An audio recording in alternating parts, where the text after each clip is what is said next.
In terms of priorities, I'd hardly say that the resources for disarmament have been superabundant.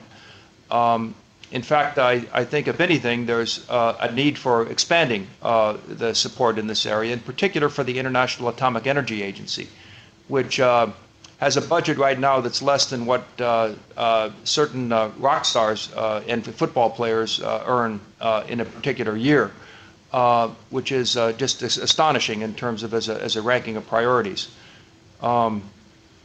Actually, I was a bit surprised to learn that the UN's own expenditures for cleaning services is higher than what we spend on disarmament. I'm hardly here defending a giant budget, but the question, however, is a very valid one about whether what we're looking at is anything that's real.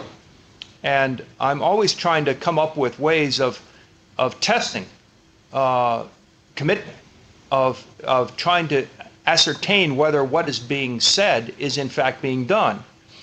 Now, it's not for us in the Secretariat to pass judgment or make assessments on state behavior. That's not what we're mandated to do.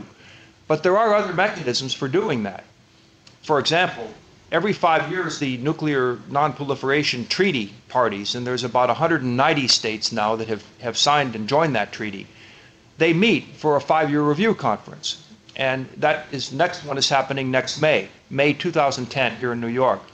And the whole purpose of these review conferences is to have a stock taking, is to have an assessment done of what commitments have been made, what are the obligations under the treaty, what has been done to implement that, and what more needs to be done in order to achieve the remaining goals.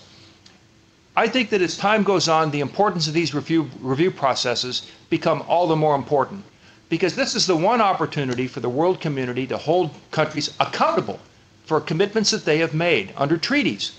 Treaties are supposed to be binding. And this is the one way that, that accountability is maintained, through these treaty review processes. There's very limited what we can do analytically in terms of assessing behavior of states in the Secretariat.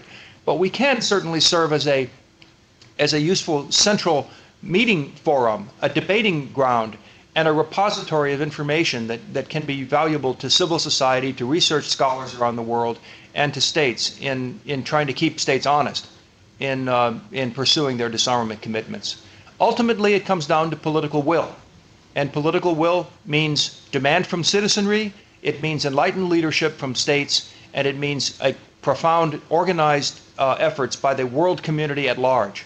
And I think if you have these converging forces from bottom up, top down, and outside in, you have the greatest possibility for success in actually achieving those disarmament goals. So thank you. I leave it to you at TNEC to close this session from your end.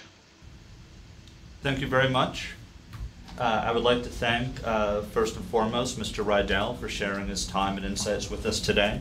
Ambassador Kamal, as always, a pleasure to see you, and our guests from Bronx Community College, from Lock Haven University, and from Montclair High School. This is Fairleigh Dickinson University Metro Campus, signing off.